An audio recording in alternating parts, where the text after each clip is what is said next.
Super happy to have a full house on. I want to say in my tenure here with the Port of Seattle, we've never had an artist talk in this lobby. So to have one this full is very impressive.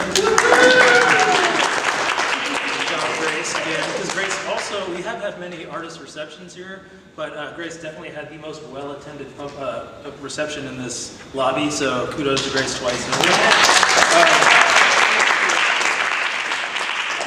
My name is Gregory. I'm the Senior Manager and Curator for the Port of Seattle's Public Art Program. I'm super happy to have you all here. Sincerely, thank you so much on a pretty Seattle Saturday to come hang out and talk art with us. I'm here primarily to introduce Marianne Carter, who's going to be the guest speaker with Grace today. Marianne is the Seattle-based artist, curator, and consultant, born with a prominent port wine stain birthmark on her left cheek, has a lifelong attraction to the odd, unusual, and other. She works the wide range of materials to create environments and objects that transport the viewer to a brightly colored, oddly patterned utopia governed only by humor, self-expression, and irregularity. Her work has appeared nationally in galleries and museums, including AMC Gallery, the Geheim Gallery, J. Reinhardt, the Bellevue Art Museum, Museum of Museums, the Factory, King Street Station, Columbia Tower, New York Art Book Fair, Junior High LA, Great Nice Gallery, Mount Analog, Vermilion, and more. Since 2016, she has worked to elevate emerging artists through her gallery and creative studio, Party Hat.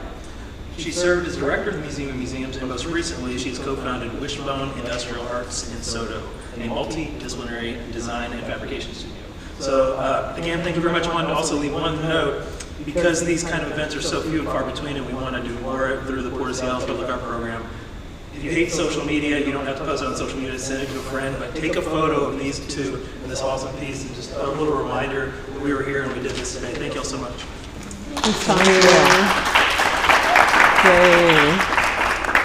Thank you so much, Tommy. I have the privilege of introducing Grace Flott. I'm going to start with her bio, and then we're going to really get into it, where you get to know far more. We also are live streaming this, so thank you to anyone who's joining online, as well as everyone who made it in person. There will also be a Q&A at the end, so you can think of some questions, whether you're joining us online or in person. And without further ado, Grace Athena Flott is a visual artist whose multidisciplinary practice responds to cultural myths of normalcy and social construction of health, gender, and beauty through painting, body printmaking, and public healing art workshops. New Icons is her second solo show and first exhibition with the Port of Seattle. Flott is a 2024 Cornish College of the Arts Nettie finalist and, and a recipient of the Seattle Office of Arts and Culture Hope's Corps Grant. She's a graduate from the University of Washington and Juilliard Artiside's Classical Atelier. Her work has exhibited internationally with the Museum of Modern European Art, Barcelona, Salmagundi Club, New York City, Bainbridge Island Art Museum, Maryhill Museum of Art, Equity Gallery, Manifest Gallery, Figure Ground Gallery, and Terrain. She's been published in Fine Art Connoisseur, Realism Today, the Seattle Met, Southwest Arts Magazine, and will be featured next month in Public Art and Display. This project, New Icons, is supported in part by the Seattle Office of Arts and Culture, Shunpike Arts, and the Hive Artist Residency of the Spokane Public Library. New Icons is a project celebrating her community, folks with burn injuries, and more broadly, the lived experience of visible difference as a dynamic identity. It consists of 7 portrait paintings, recorded audio interviews, and 5 abstract paintings rich with art historical motifs. Woven through the works is her unique scar printing process, and while the project is community specific, it speaks to larger narratives of body hierarchy and body liberation, beauty redefined, and representation. Thanks so much. Yay. Thank you. That's enough. Well, thank you so much, everyone, for being here. Sincerely, it means so much to me to exhibit this work. I would echo everything Tommy said about public, support and funding for the arts just being incredibly impactful. Tommy, Gregory has been wonderful to work with. Thank you to the Port of Seattle for this space, especially for this project. It felt very resonant. And yeah, thank you to Marianne for doing this. Absolutely. Yeah, welcome to everyone online.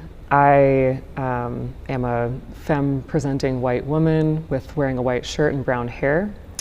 And I welcome you all. So thank you.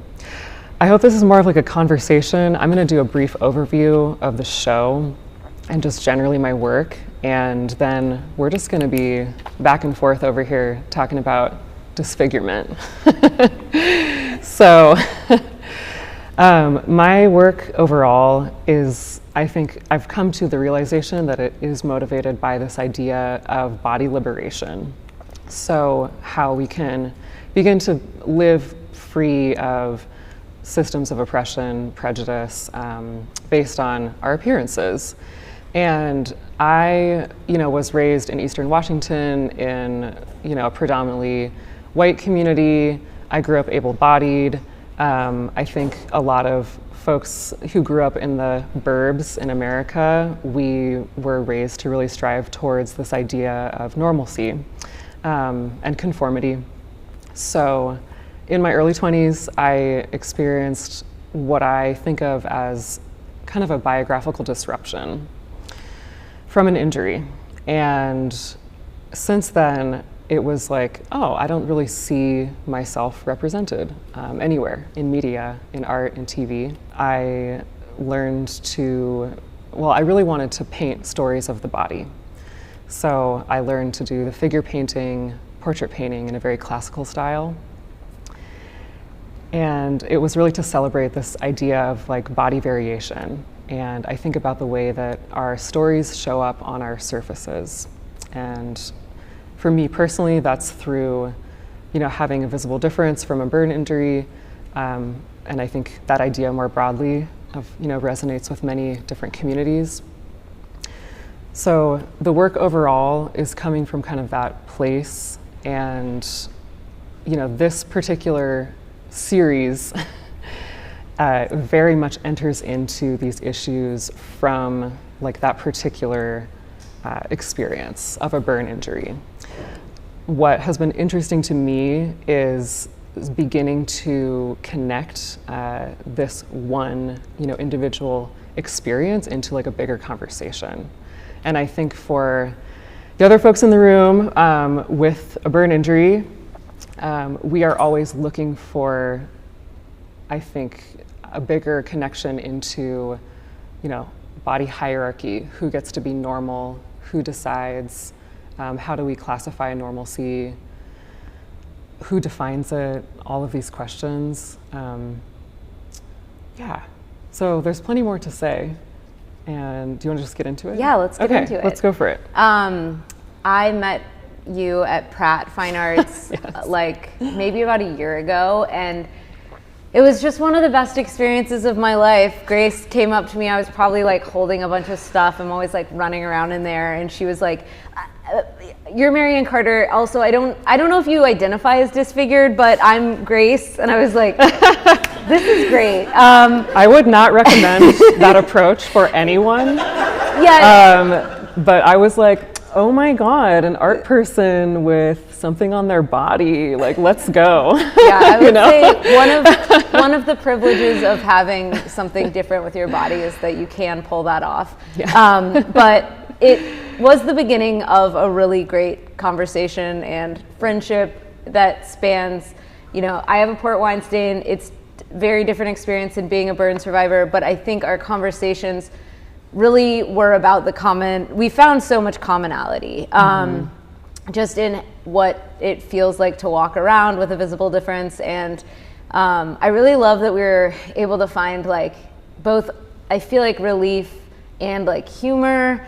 And so I'd love to just kind of start by talking about that experience and that conversation. Something that really stuck out to me is Originally, the show was planned to be at Museum of Museums. We had to close, and Grace was like, before that, Grace was like, I'm so glad it's just not going to be in a hospital.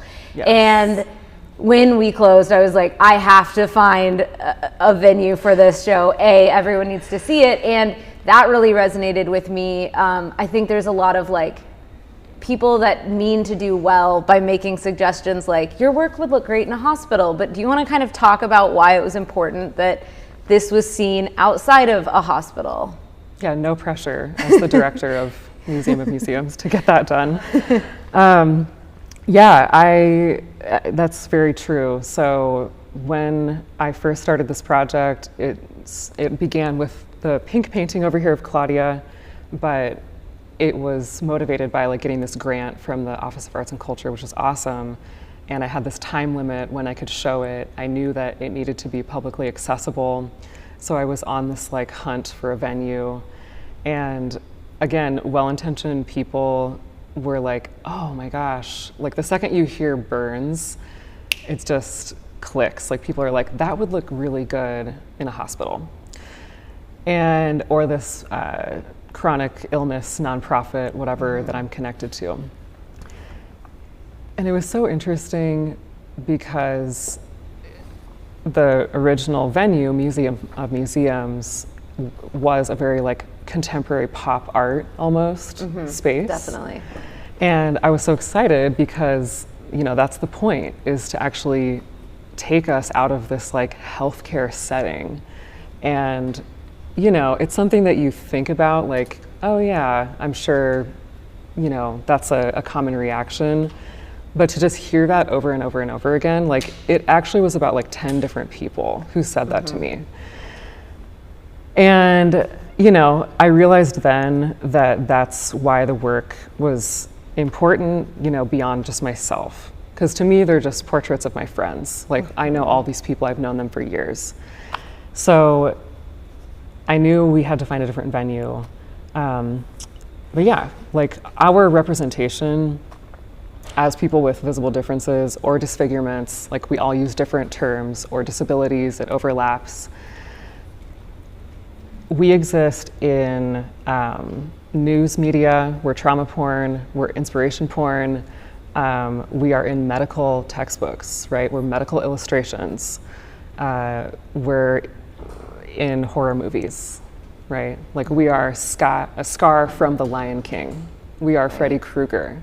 We are, you know, 1,000 examples. The Joker from Batman. Like I could go all night. Yeah. So yeah, it was just super important to me to get out of that space and to just be like, oh, we're here, like we exist. Yeah, people with visible differences exist outside of hospitals, it turns out. We walk among you. Yeah, and when we talk more about your art and kind of the meaning behind this series, I think something that struck me is you're kind of talking about how it's about representation, it's about kind of contributing to a canon in the history of figurative art that is generally, figurative art has power. Do you want to speak to that and about your connection to art history and why this is really important right now? Yeah, so I was trained in this classical style in like a 19th century French academic painting atelier here in Seattle. And so like art history has been very much part of my entry into being a practicing artist. And I was trained to work from life from the figure. So, you know, the process of doing that and also my particular training, I think was very we wanted to idealize the figure, right? Like there's the representation of the figure and the idea of the figure, even just saying the figure instead of the body. Right. Is so interesting and like very idealized. We all, I think, or most folks are aware, I think in Western art history, the paintings that we see in museums are commissioned by wealthy, white, able-bodied men. And so there's a particular gaze there. And again, yeah, it was just looking like I don't see really myself or like anyone that I know in this canon. And this particular moment, and it's been happening for a while, I feel like the last 20 years or so, we've seen this like resurgence of figurative art. And I've been really excited because I think it's more and more people with different marginalized identities, right? For the same reason that I made this show, like we see, well, I remember listening to an interview with Kerry James Marshall, right? And he's talking about the same thing, and he's been painting for decades.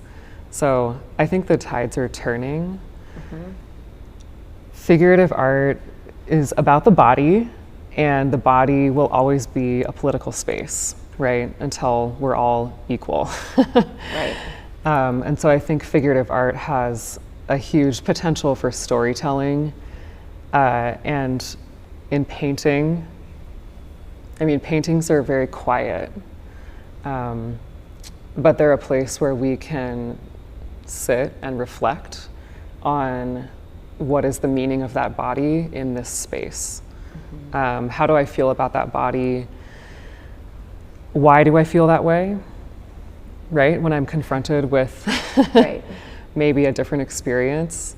So I'm interested in that kind of conversation. And that's something we've talked about a lot is while there does lack a representation in media of people with visible differences, but it's not because there isn't a lack of like curiosity on the streets. Yeah. People feel very kind of entitled to asking questions. I find that something that can be obnoxious is that like always, it happens when I'm alone and like kind of at my most vulnerable. So I both like don't have a witness to how repetitive the question, what happened to your face is, but it's like, that's always what it is. It happens, I'd say more like 5 times a week. There've been times in my life where it's been more than every day, but it averages about that. And something I feel like we kind of unpacked together was, it's not even the question, it kind of masquerades as like a desire for them to know what happened, and it's as if it's because they want to protect you, but it's really like, how do I prevent this from happening to me, right? Like, you kind of become this symbol of like, I'm not concerned about you, but I'm gonna just give my vocal, Yeah, there's a lot in there. Yeah, for sure. I think, well, in my experience, so for me, there's like a before and after, and then I also, part of the motivation to do the project was I struggled to, and still am figuring out, I think, where I live in this whole complex, you know, experience and identity of like disability and disfigurement and visible difference, and I can at times cover it up. So it's like you or I am going back and forth between normal, quote unquote, and you know, every summer pulling out the short sleeve shirt or a swimsuit, and then it's like, here's the great reveal. So I don't know, I just felt like I wanted to have that conversation with my community, and move away from, or explore like what is beyond just like burn survivor as almost, you know, for me that label is almost like overly medical in a way, which is not true for others, and see how we can connect into other movements. So, you know, a lot of the questions, I've interviewed everybody here, and that's part of the show is like there's storytelling. Each person gave an interview, and we would talk about, you know, not just the traumatic thing that happened to you, right? Not the question that you get on the street or at the convenience store, but like, what does it look like or feel like to move around the world in this body?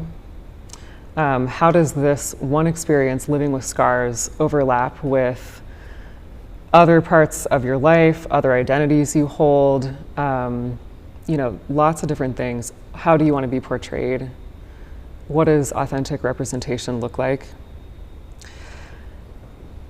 there's a lot that goes into it. Yeah, I think that gets in a lot to your process, which I'd love for you to share a little bit about, because interviewing your subjects, I mean, the show, a lot of it is about consent, and how does that play a role into your process? How do these paintings come to be? Oh my gosh. So yeah, consent, right, how do you do like informed consent, and also the question of, or like consenting to be seen. Art historically, there's this, you know, gaze, which is that artist subject relationship, right? It's a power relationship, typically. I, as the artist, could just represent you however I wanted. And so, you know, being very conscious of experiencing that myself, I wanted to find a way to, I think, reorient that relationship. So I think it's, the consent piece is really about consenting to be seen and thinking about how do you want to self-present? Where is the agency in your own presentation? How much control does each person have? How do we actually collaborate in this process? Knowing that I'm still doing the painting, right? It is still very much my vision and how I see everyone here. And I love everyone here, but you know, love is not without its faults. So the process, the process starts long before the painting. It started with having this conversation. It started with, you know, chatting with Claudia here about, you know, have you ever seen a movie where you see yourself in that movie? Have you ever seen any image where you're like, yeah, like that's me, that's my life? Surprise, no. So we have the conversation over months, and it turns into more of a, how do you want to be represented? So if you were to be in a painting, you know, how do you want to be seen?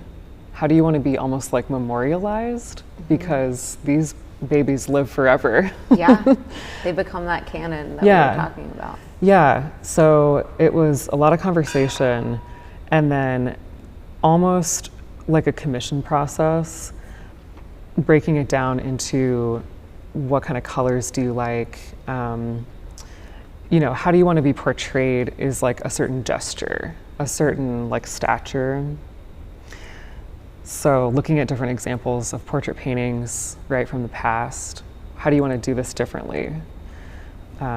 Just trying to find ways to bring people into the process.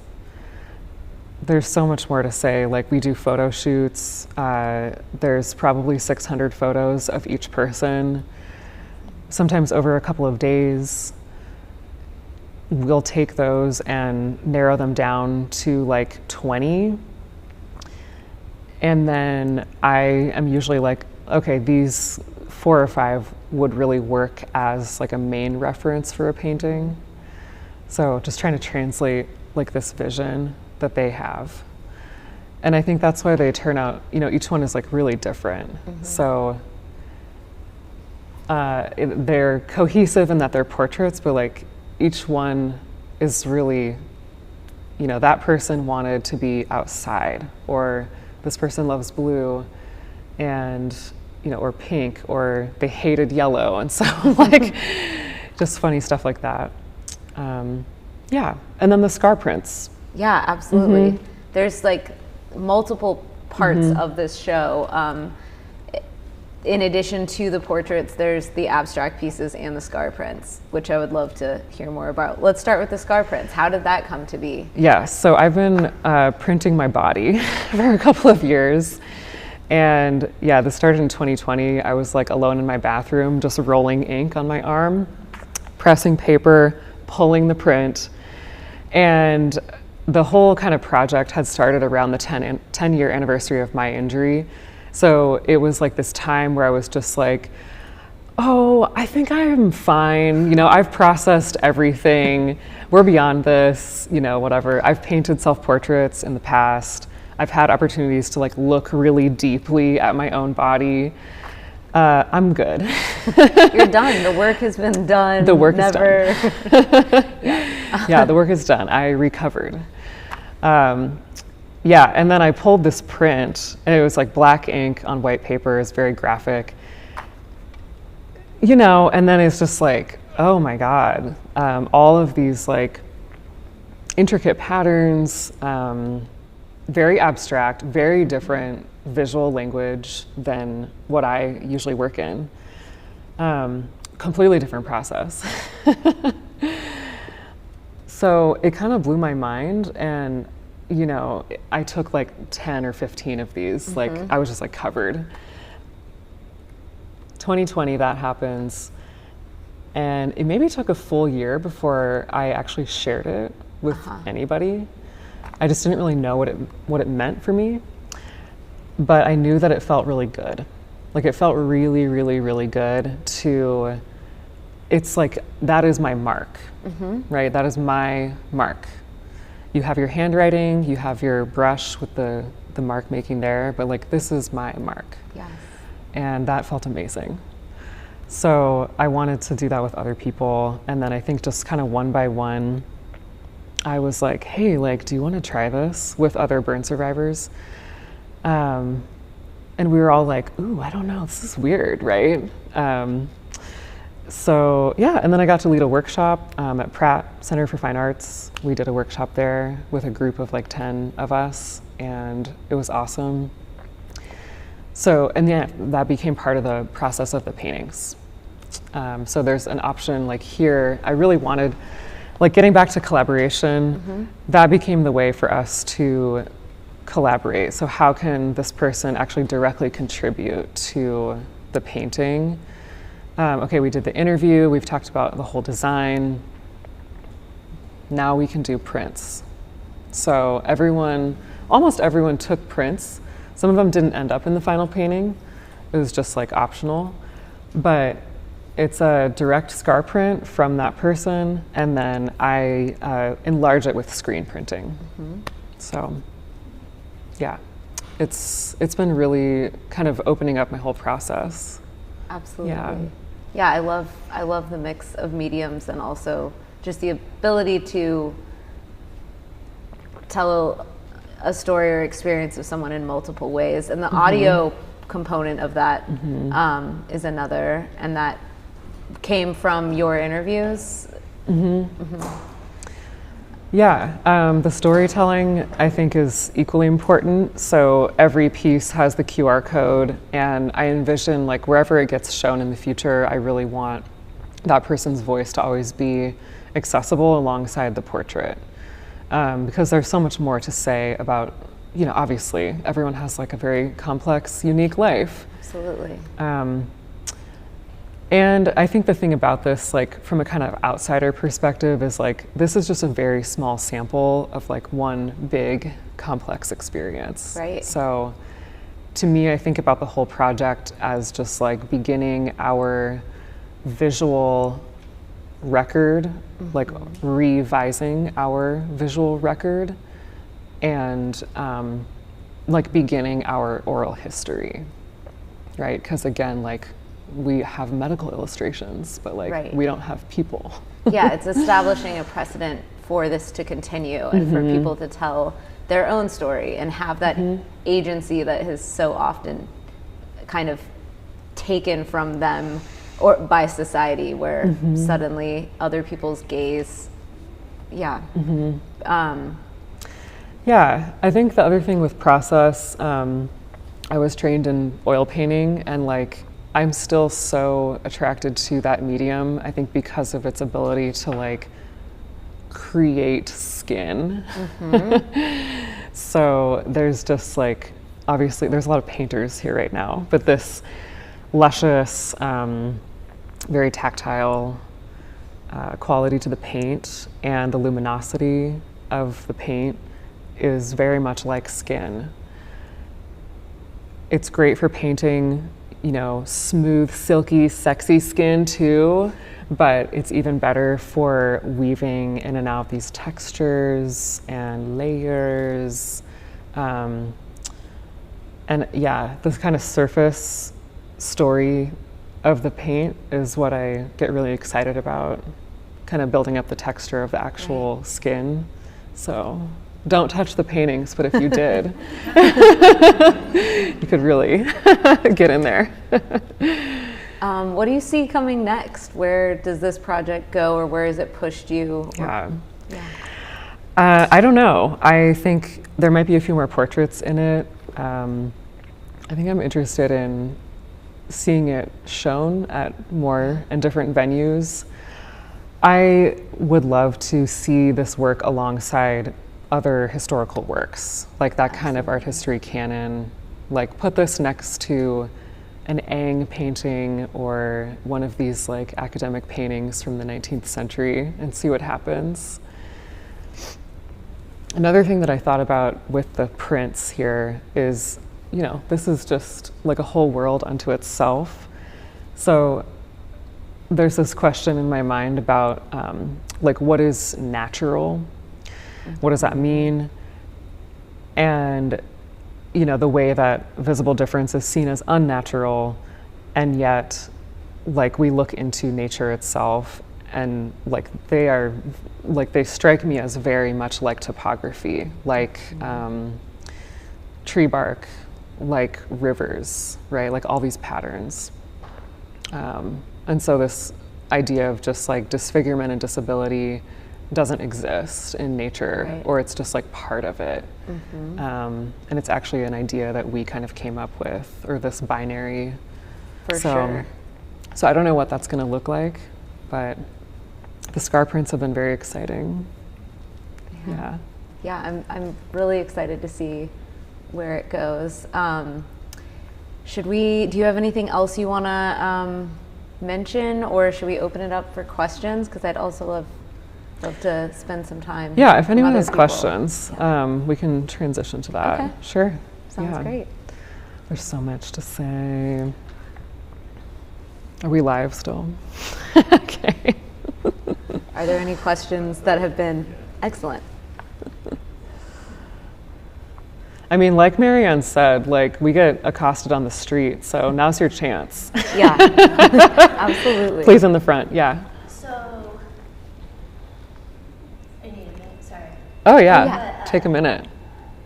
How often do you get a really outlandish one? Like question, like, 'cause for me, it's, I know what happened to you. Let me tell you about what happened to you is a lot of what I will get.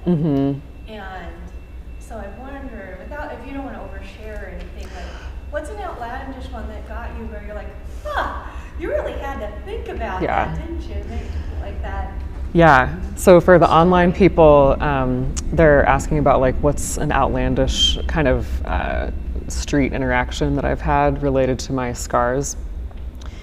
So what I would say about that is I've noticed, yes, people are very entitled to others' bodies, and particularly it happened more and more when I was like a young woman.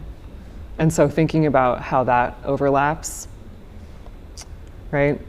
I think the injury like opened my eyes to also like understanding just being a young girl, being a young teen, being very like hyper aware of how you look, and just, we all know like we have to curate our presentation, right? Like we're performing this like role of femininity.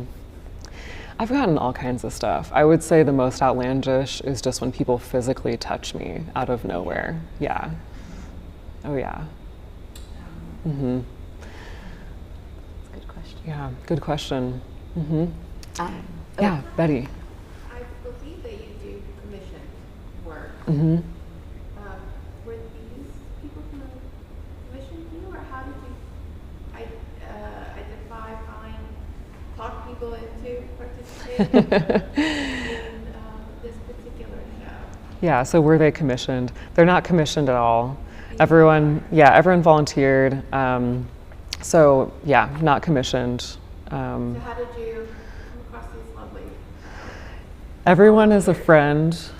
Everyone's a friend, so we know each other through the community, and I've known most of them for years and years. So it was like, they know that I'm an artist, we start talking, and with Claudia, it started with her being like, well, I actually went to film school like a long time ago, and you know, I'm down with art, right? Because when you ask someone like, can I paint you? I actually get really nervous. Yeah, there's a lot of trust. It's a involved. lot of trust. It's a lot of trust. And yeah, so kind of more about there is commissioned elements about it, because almost like every stage of the process, I'm like, what do you think about this? From the photo shoot, like we select the final main reference together. Some of them are combinations of 2 or 3 references. And then, you know, we get into the background, the color key. I send them the color study, right? Or like the different mock-ups. We look at those together. Yeah, so it's almost like you're signing off on every step. Everyone also gets all the photos. You know, I'm not like, these are my photos for life. Yeah, it's a lot of conversation, just like, are you okay with putting this out there? What is the, again, message that you want to put out there? Most people across the board are like, you know, I want to be poised and I want to show that I'm good with me, right? Like, I love myself, because that's not what we see, right? So it's just taking that, and then how do you translate it? Yeah, that's a good question. Thank you. Yeah. So many. You can, Diane? Yeah. Now that they're done, that they are out there, what has been their reaction to them? Has it transformed them in any way? Mm-hmm. Has it changed how they think of themselves, of their disfigurement? Mm-hmm. Have they gotten reactions from people Mm-hmm. when they've seen the paintings? So are they happy with them? Well, I can't speak for them, but I know that I know it's meant a lot for most people to be involved, most everyone. I haven't heard any negative reactions.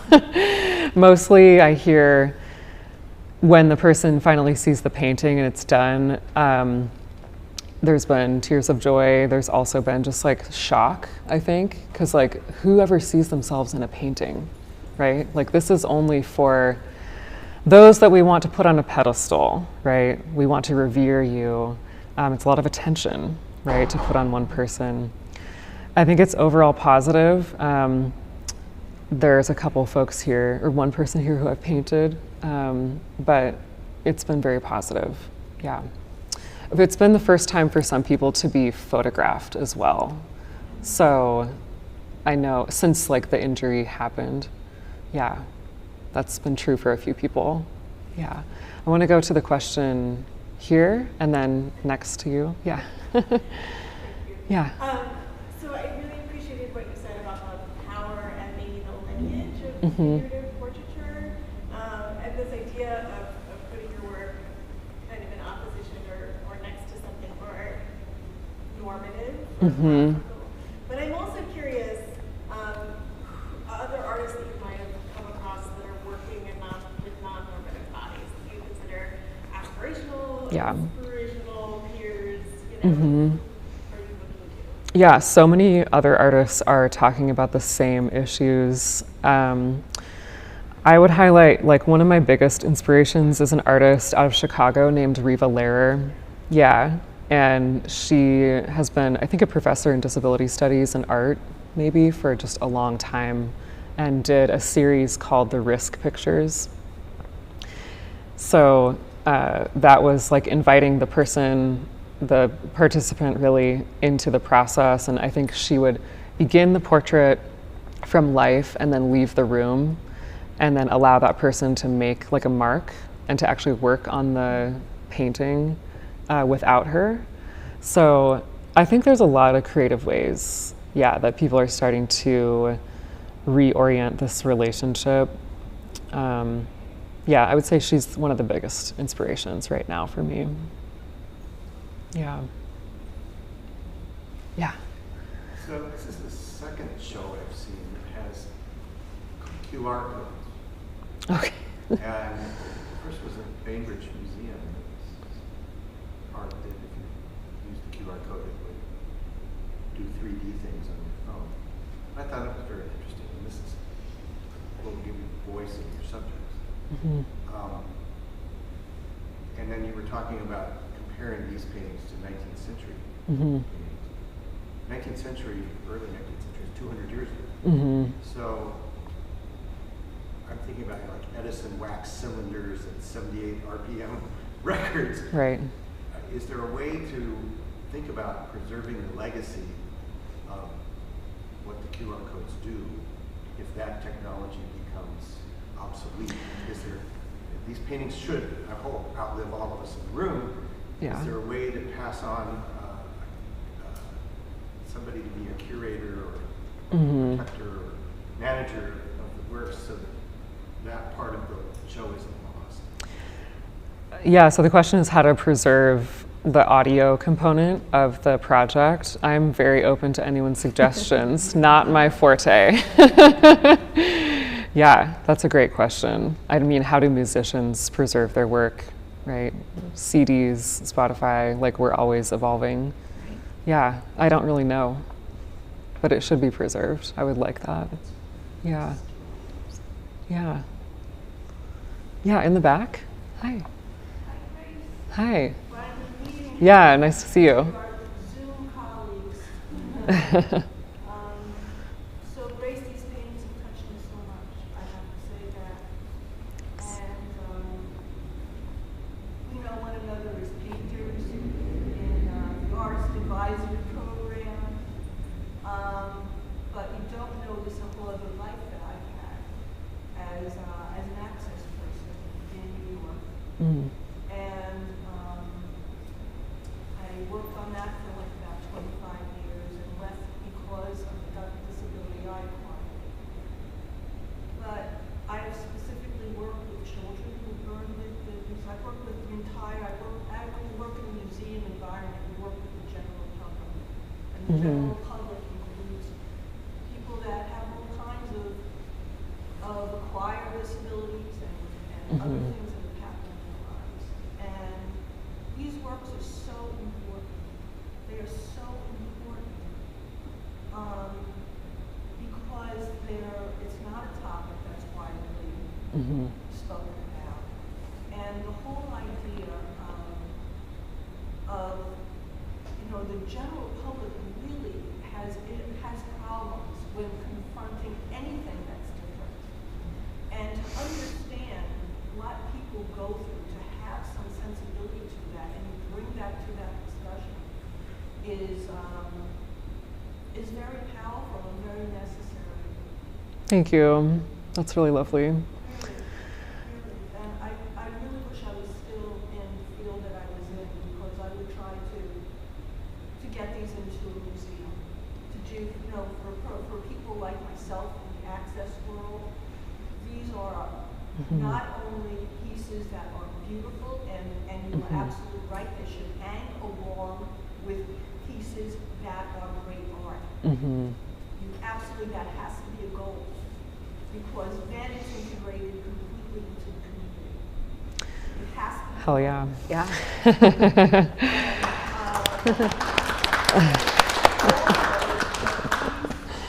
Pieces in terms of people like myself that work in the museum area of accessibility, this is like just would be incredible to me.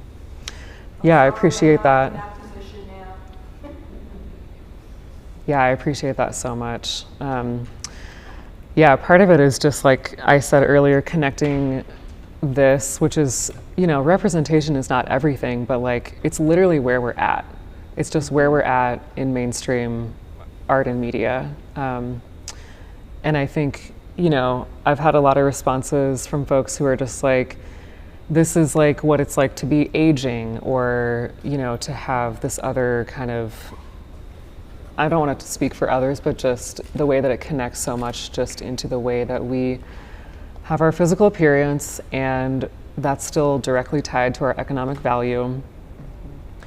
It mediates all of our experiences. So I would love to see it alongside other works in that kind of conversation around identity and embodiment, body liberation, and just what does it mean? What is representation? Yeah. So many hands. And we also have some online ones. I just want the online folks to know we will get to them as well. I want to go with Tommy in the back for, oh, yes. I was pointing at her by the other Okay. Well, B, would you like to share? Yeah. Right after the injury, what did it feel like to come to terms with what it was like in society to have a visible difference? How did it make you feel? I have not yet come to terms with having a visible difference. So it is like always changing. And I think that for anyone with, you know, bodies are always changing and we are aging and evolving. So I never want to feed into the narrative that like we're done and we're good now. Because I think that's just, it's boring and untrue. And yeah, it's changed so much is what I would say. My kind of acceptance or moving through it. Like I said, the project started with just me rethinking like the fact that I was okay with this, but then looking back on a decade of a lot of microaggressions and being like, oh, even though I'm not always apparently wearing the scars, it still is something that other people want to talk about. And so I wanted to, you know, you want to get out ahead of that conversation, right? This is me being like, oh, if you want to talk about it, like, we'll talk about it. But this is how we're going to do it. Yeah. Yeah. In the back. Yeah.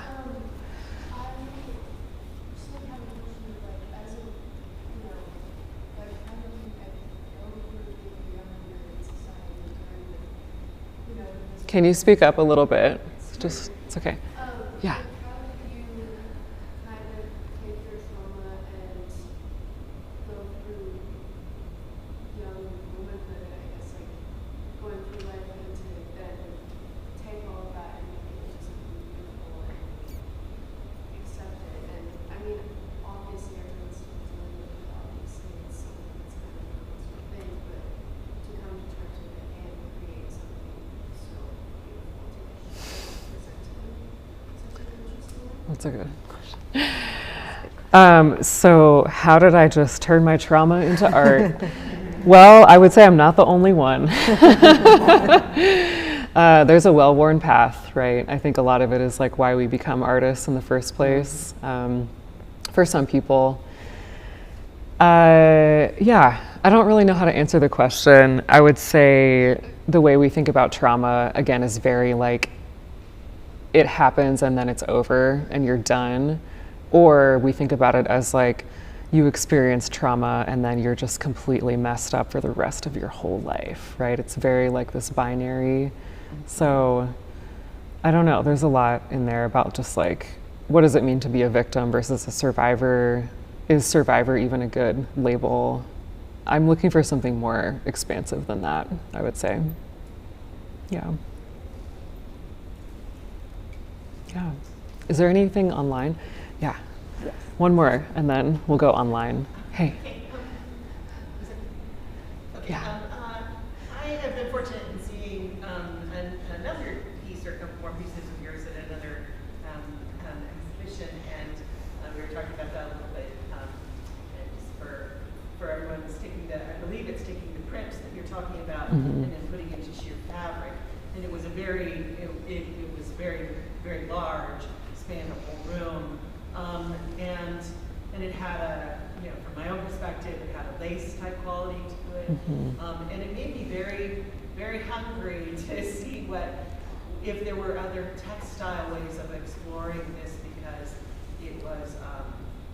it was just very, very touchable and wearable, and it just was very. I mean, I love this is not an either or thing at all. I'm just curious if you are interested in exploring some more textile, tactile kinds of things. Yeah, so the piece is called Amalgamation, and it's the scar prints from my arm, screen printed larger on like 4 almost like 20-foot curtains made of tulle. So it's got like a mesh quality to it. I'm super interested in printing on other textiles and the kind of interactive ability of that. Yeah, I don't know where that's going to go. It's kind of brand new territory for me. Yeah, that piece, like going larger, is something I'm drawn to. Again, taking up more space. And I liked that piece a lot because you can look through it and you can see other people through it. So the patterns, like the scar patterns, are overlaid on top of whoever. I also think about the scar prints as, it's my mark, but anyone who has gone through some kind of health situation knows that your body, potentially in part, has been remade and re-sculpted by the medical system. And then you've lived with it over time, and then it becomes something else, right? The process of living then changes it. So it's almost like there's 3 different or multiple hands or things influencing this final result, this suit that we wear. So that's why it's called amalgamation. Yeah, so I'm really interested in how could people interact with this in a way that, or how do I want people to interact with some kind of print that is, it's a form of representation, and it's also been removed from the actual person. It's depersonalized, and I don't know how I feel about that yet. Yeah. All right, Let's see if there's online questions. Yeah, we have a couple questions online from the user JJ is my name. The first is, how long did it take for you to master the effects/colors of the painting, the skin tones, scars, and grafts realistically? Oh yeah. Hey JJ. I went to school for 4 years, painting and drawing from life, for 8 hours a day, Monday to Friday. So it took a long time, but it's just practice. So anyone can do it if you have 4 years to spare. Yeah. The next question is, do you have any other ideas for future projects that involve other differences and your art? I don't feel like I don't have any big project ideas for other kinds of visible difference. One thing that brings up for me is I would like to see more exhibitions and more shows. Not the kind of show where it's this is a show by artists with disfigurement, but it's just all cat paintings. I mean, that would be cool, but there's I get invited to show in a show that's women artists, and then the show is not curated at all. Right. I want to see, yes, a group of people with visible difference and disability, but talking about particular themes, right? Let's dig into it. So maybe we need to organize that. Absolutely. Yeah. Grace, how does it feel giving these friends a voice for their experience in life? Are you surprised or not by how this icon experience has been? I didn't give anyone a voice. They offered their voices, and I recorded it. But it has felt like a huge responsibility just to be the person that is explaining it to curators, putting it out there, yeah, there's been a lot of like, are you okay with this quote being published? Again, do you want to put this online? All of that stuff. So there's a particular anxiety, I think, for those of us who are like the first and only burn survivor you'll ever meet. You have to be, right, like you're supposed to be presentable and palatable. So there's been that pressure. Right. And, you know, I don't care about that anymore. Because now you know all these people. So I'm not the only one. Yeah. That's a good question. We have like 5 more minutes if anyone in the audience has more questions. Yeah, Jenny, go ahead. Every single one of these people, I feel like they're looking at me and they're saying, I had something happen to me and I survived. Mm-hmm. And this is my suit from my survival. Mm-hmm. And it just makes me want to cry because it looks like every single person is owning it and isn't affected by it. And I have a question for you specifically. If you're wearing a short sleeve shirt and you're showing your scarf, and somebody else has burn scars as well, do you interact and say, oh, you're part of my tribe, or do we all know each other? Is it a secret society? I mean, I think no more than like any other community. Just depends on the day, right? Depends. It's a presumption for people with birthmarks too, and Yeah. just met you Right. about a year ago through friends, and there's a lot of like that sort of like that unsettles me when people presume it, but I wonder why, and I wonder how much of that is the discomfort people have inherently, like an implicit sense of, I need to make sense of you existing and being okay with it. And like okay with it to me is, I was born with it. So of course I'm okay with it, I haven't. So do I seek community in a way that is authentic to me? And how is that authenticity built? Like, and how is my perception of community shaped by the environment in which I live, in which, you know, you don't really see a lot of us. We don't see a lot of us. It comes at different times in your life, and it depends on if you really want to interact with someone. Yeah. More so than anything else, and getting to know their commonalities. And that, yeah, like I totally have stuff in common with Marianne. Right. Because of having a birthmark, but mine is not. Yours is not even the same as mine. Yeah. One thing I want to say is I understand that the paintings are emotional. And if you want to cry when you see them, maybe unpack that. Ask yourself why. Is it tears of joy? Is it tears of my perspective? I just watched the documentary Code of the Freaks, which came out in 2020, and it's about disability representation in film. And most often in the last 100 years of TV and film, when there is a character with either, you know, often like burns or scars or disfigurement, etc., disability, they are there as a character for the able-bodied person to have their own revelation, their own growth, right? So like, that's not what we're here for.